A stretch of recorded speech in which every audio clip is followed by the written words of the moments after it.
World কাপে এ পর্যন্ত ইতিহাস ঘেঁটে দেখা গেছে ব্রাজিল কখনোই নরওয়ের সাথে জিততে পারে নাই। হ্যাঁ, এই কথাটা আসলেই সত্য। মানে অতীতে ব্রাজিলের এমন আসলে কোনো রেকর্ড নাই জেতার। তবে এই কথাটা অপ্রিয় সত্য হলেও বিষয়টা একটু দুঃখজনক, কারণ আমি একজন ব্রাজিলের ফ্যান হিসেবে বলতে পারি যে ব্রাজিল অনেক বড় বড় টিমকে হারিয়েছে, অনেক বড় বড় টিমকে হারিয়ে ওয়ার্ল্ড কাপ জিতেছে, ইতিহাস যেটা বলে। তবে আজকের ম্যাচে ব্রাজিল নরওয়ের সাথে কি আসলে জিততে পারবে না? তাদের যে পুরাতন ইতিহাস আছে সেটাই কি ধরে রাখবে? আগের ইতিহাস ভাঙতে গেলে নতুন করে ইতিহাস গড়তে হয়, এটাই হচ্ছে বাস্তবতা।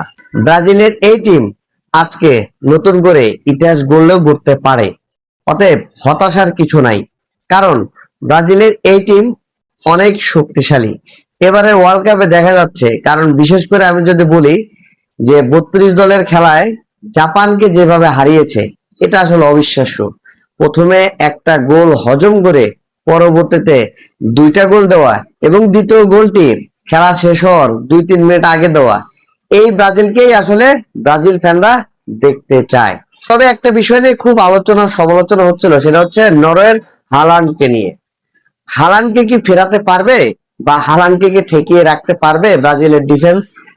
দেখেন, আমি সবসময় বলি এই মুহূর্তে বিশ্বে যতগুলো প্লেয়ার আছে যারা ডিফেন্সে খেলে, তার ভিতর ব্রাজিলের যে সেন্ট্রাল ডিফেন্সে দুইজন প্লেয়ার আছে, গ্যাব্রিয়েল এবং মার্কুইনিস, এই দুজনে আমি মনে করি সেরা ডিফেন্ডার প্লেয়ার। অতএব গ্যাব্রিয়েলের সাথে কিন্তু আমরা দেখেছি লিগে বিশেষ করে হালান্ডের ফাইট হয়, প্রচুর ফাইট হয়, সেই ভিডিও আমরা অনেক দেখেছি। এই ভিডিওগুলো নিয়ে এখন প্রচুর আলোচনা সমালোচনা হচ্ছে, যে বলা হচ্ছে যে গ্যাব্রিয়েল কি ঠেকিয়ে রাখতে পারবেন হালান্ডকে, নাকি গ্যাব্রিয়েলকে ফাঁকি দিয়ে ঠিকই হালান্ড গোল করে দিবে। অতীত রেকর্ড যেটা বলে সেটা হচ্ছে গ্যাব্রিয়েল এবং হালান্ডের, সত্যি কথা বলতে কি তাদের দুজনের মাঠে অনেক লড়াই হয়েছে। হ্যাঁ, একজন ডিফেন্ডার প্লেয়ার সে যত ভালো ডিফেন্ডারই হোক না কেন, 10 বার আক্রমণ করলে 10 বারই তো আর ঠেকাতে পারবে না। হতে পারে দু একবার মিস্টেক সে করতেই পারে, তবে পরিসংখ্যান দেখা গেছে গ্যাব্রিয়েল বেশি পরিমাণেই হালান্ডকে ঠেকিয়ে রাখতে সক্ষম হয়েছেন। আবার গ্যাব্রিয়েলকে ফাঁকি দিয়েও হালান্ড গোল করেছে, সেরকম ইতিহাসও আছে। তবে আজকের ম্যাচে আমার মনে হয় এই দুই প্লেয়ারের ফাইট আমরা দেখতে পারবো, যেমনটা আমরা লিগে দেখতে পেরেছিলাম। নেইমার জুনিয়র এই ম্যাচে খেলতে পারবেন কি পারবেন না, বা তাকে প্রথম 45 মিনিটে খেলানো হবে নাকি সেকেন্ড 45 মিনিটে খেলানো হবে, এইটা আসলে কোচ আনচেলত্তি সিদ্ধান্ত নেবেন।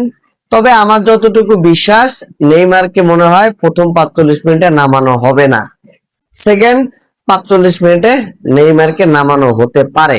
যদি ব্রাজিল ব্যাকফুটে থাকে তখনই শুধু নেইমারকে নামানো হতে পারে। আদারওয়াইজ আপনারা দেখেছেন জাপানের সাথে যে ম্যাচটা হাড্ডাহাড্ডি লড়াই হলো, ব্রাজিল অনেক কাঠখড় পুড়িয়ে ম্যাচটা জয়লাভ করলো, সেই ম্যাচেও কিন্তু আমরা নেইমারকে নামাতে দেখি নাই।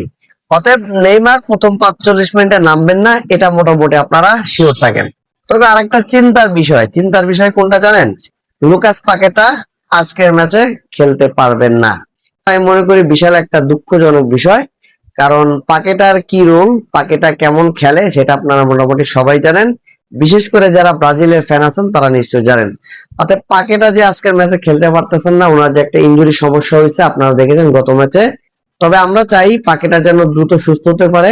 এই ম্যাচে যদি নাও খেলতে পারে, যদি ব্রাজিল এই ম্যাচটা জয়লাভ করে, তাহলে পরের রাউন্ডে অর্থাৎ কোয়ার্টার ফাইনাল ম্যাচে যেন অবশ্যই পাকেটা খেলতে পারে, আমরা সেই প্রত্যাশাটাই করি। ব্রাজিল এবং নরওয়ের ম্যাচটা হাড্ডাহাড্ডি লড়াই হতে চলেছে, রাত 2টায় হবে ম্যাচ। আপনারা ততক্ষণ পর্যন্ত কথার লড়াই এগুলো থেকে একটু বিরত থাকুন। দেখা যাক এই ম্যাচে ব্রাজিল নরওয়েকে হারিয়ে নতুন করে কোনো ইতিহাস গড়তে পারে কিনা, সেটা দেখার অপেক্ষায় রইলাম। সবাই ভালো থাকবেন, আল্লাহ হাফেজ।